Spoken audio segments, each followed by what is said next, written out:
While we patiently wait for the next expansion, we thought it'd be fun to dive deep into the arena meta and take a look at the common mistakes that we see a lot in this limited format. We will not be talking about drafting in Arena, as our previous video on the ideal curve already covered it.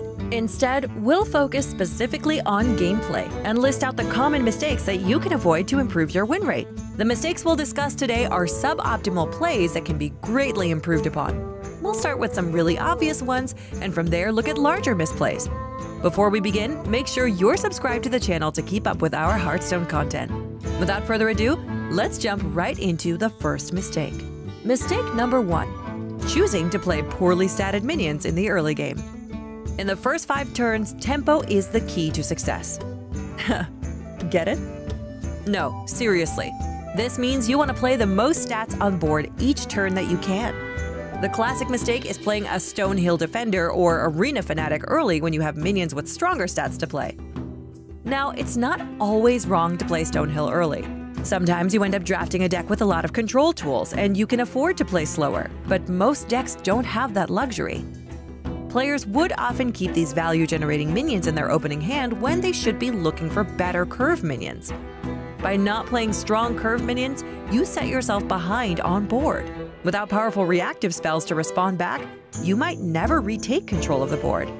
You might ask us, why is playing strong stats this important in the early game? It's because there are tons of win more cards such as Death Speaker and Fungalmancer that can rapidly snowball the board out of control. For example, on turn 5, only a few reactive spells can answer Fungalmancer's powerful effect, and some of these spells are not even guaranteed to clear the board. That's why the best counter to early game aggression is having strong early game minions yourself. Mistake number 2. Being too greedy with card effects. We talked about Arena Fanatic before, and she's back as another perfect example in this case. When Arena Fanatic first came out, you would see opponents not play any minions in the first 3 turns, so Arena Fanatic can buff as many minions as possible. Some would even use the coin to play Fanatic on turn 3. As a result, you'd give up the board because you effectively played a 2-drop for 4 mana. Most 3-drops will be able to value trade the Fanatic and develop a true 4-drop. Here's another example. A lot of players would hold Stubborn Gastropod if you already have a 2-drop on the board. Instead, they would hero power or play an inferior minion that doesn't contest the 2-drop. Once again, the player wants to get more value out of the poisonous effect, but ends up giving up the board as a result. The same mistake happens with minions with strong battlecry effects such as Death Speaker and Dragon Slayer. Oftentimes, players would keep these cards in their hand even though they should drop it on turn 3 if no other plays are available. All of these greedy plays result in losing board control and can lose you the game on the spot if the opponent can further snowball their lead. Mistake number 3. Being too aggressive. While some classes like Hunter will go face early on, there's a fine line between this and playing overly aggressive. What separates a lot of top players is the ability to recognize when they need to be aggressive. When does it become a mistake, you may ask? The main goal of killing minions is to protect your other minions. The simple example is trading up. For example, a 3-2 can kill a 4-3 to protect your 4-4. Most players will make this trade as we intuitively understand having a stronger minion on board is better than the alternative. The reverse can be problematic though, as players will often avoid trading their larger minions to protect their smaller ones. In this scenario, once again, you end up losing the board to push face damage. While pushing damage to the face is how you ultimately win the game, you might not make it to the finish line if you give up your board too early. Now, it's difficult to tell you when you should trade or go face, but as a general rule of thumb, if you're not close to killing your opponent, you should trade to fight for board control. Mistake number 4. Drawing last. If you ever watch top arena streamers, you know that many of them joke about misplaying by drawing last. What exactly is the problem here?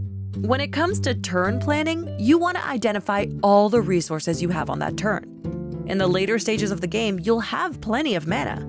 At this point, you want to use your cards such as Arcane Intellect and Dragon Roar to see if the cards you generate or draw can be a better play than what you currently have in your hand. In your hand, you might have a decent play to contest your opponent's board, such as playing a Nesting Rock when you have 2 minions up. However, you might life tap into a Fungalmancer to use your existing 2 minions to value trade. When it comes to turn planning, figure out how you want to spend your mana. If you have enough mana to draw or generate a card, find out what these cards are to make the best play available to you. Mistake number 5. Not playing around the most common reactive cards. One of the largest mistakes is not playing around the frequently drafted cards. For example, currently we have many ways to deal 1 to 2 damage to the entire board. Dragon Maw Scorcher enables every class to have 1 damage AoE, but there are tons of class cards that do it as well. It's extremely bad to play into Scorcher on turn 5 by having multiple minions with 1 health. Even the difference of keeping 1 minion with 3 health instead of 2 can be a big deal. You might ask, how do you know what cards are most common? Stat sites, like HS Replay, show how common a card is likely to exist in a deck. For example, currently 40% of all arena decks have at least 1 Amani Warbear. At high wins, you can expect this card to appear even more often. You can also see what class cards are the most common as well. Here you see Demon Bolt is in nearly 80% of all Warlock decks. Against Warlock, playing a big minion when they already have a board can instantly lose you the game. With the upcoming Year of the Dragon, utilizing these stats to see which cards are the most common will increase your win rate. To summarize, we preach Arena as a mode centered around tempo. In the early game, there are many ways to mess this up and in turn fall behind. There are certainly powerful board clears that can get you back in the game, but unless they're in your hand, there's no reason to ever set yourself back on the board. Discovering or generating a powerful card might be a fun aspect of the game, but you might not survive long enough to have fun with these cards. This wraps up our video on the most common mistakes we see in Arena. We hope you learned the importance of tempo, and as always, like and subscribe for more quality Hearthstone content. See you next time!